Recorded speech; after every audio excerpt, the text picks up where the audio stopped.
Politics. It used to only be on the boring channels, but now everyone wants a piece of it. Speculation of a shuffle is the talk of Parliament. Big Brother starts Monday, August 13th. But that's not Gillard, is it? As if the Prime Minister would do a promo for some stupid reality show. Everyone's talking about 10's new series, Even Our PM.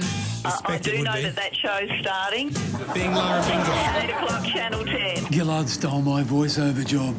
Seriously. But when they're not making ads, politicians can be tedious. Those increased costs are going to flow through to ratepayers. But the trouble is, you could just be a voice in the wilderness, Joe. I mean, I'm bored just listening to you talking about this. Thankfully, the media invented ingenious ways of making political coverage entertaining, like making it funny. Tony Abbott hosed down hopes of a deal. His next move will be a backflip. The dragons of the past just keep coming back to haunt Julia Gillard. Dragons of the past? That's not even a real expression. It's actually the title of my favourite fantasy novel. And when Bill Shorten got into a fight over a pie, there was full-scale pandemonium. Bill Shorten has had to eat humble pie and gets a little crusty. Fun fight in a pie shop. His complaint was half-baked.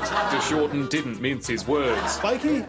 Maybe. His behaviour was a little unsavoury. His face like a drop pie. And then the reporter said he had a face like a drop pie. I felt haunted by the dragons of the past. But some journos enjoy puns a little too much. We also have the interesting question of Tony Abbott's stool. He says the opposition policy is a three-legged stool. The one that, one would hope. Yeah, it's completely. Yes, okay. It's completely. Why couldn't they just use Yes, yeah, all right, stool. Yes, we do. Stool. Come on, what are you? 3 years old? Another way to make politics fun is to add some petty gossip.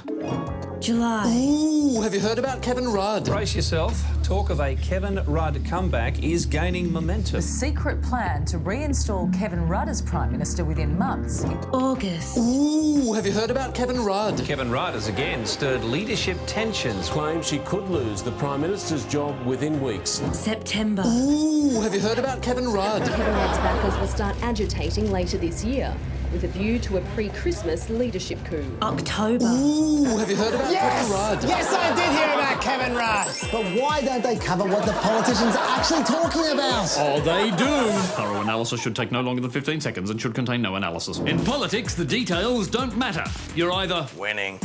or. So when the Houston report on refugees came out, 7 Nightly News only asked one question. Mark, is this a win for the government or the opposition? If only everything in life was so simple to analyse. Is the new McDonald's Lamburger a win for the government or a win for the opposition? Is that sex a win for the government or a win for the opposition? Is your disproportionate laughter a win for the government or a win for the opposition? Political reporters are a unique breed. They're the only people who feel compelled to say their name before asking a question. Michelle Grapen from The Age. Mark Riley from the 7 Network. Kendall Curtis from ABC News 24. It's a habit they find hard to shake. Buongiorno, 10 News. 5 slices of prosciutto, please. The stories that political reporters like best are the ones that aren't about politics at all. Julia Gillard has fallen over during her visit to India. If you thought that was a little shallow, you might prefer the coverage given to Gillard's speech about online safety for children. She lost a shoe.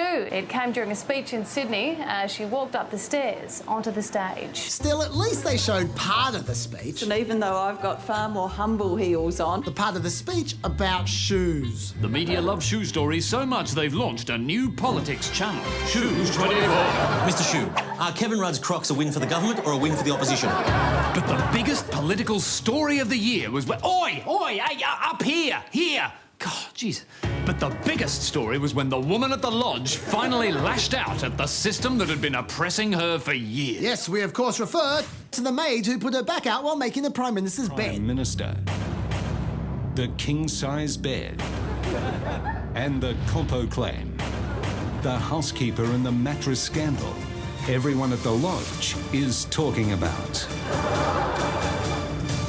Yes, everyone at the lodge...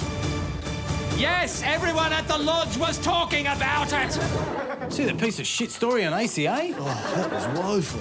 Hi, do you mind? As if anyone would be interested in that story. Now it's back to you, Carl and Lisa. Who doesn't want to see that story? It's right on there.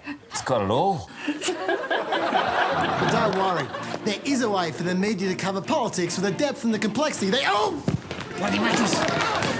Hold on, Johnny, 10 years. Is this a win for the government or a win for the opposition?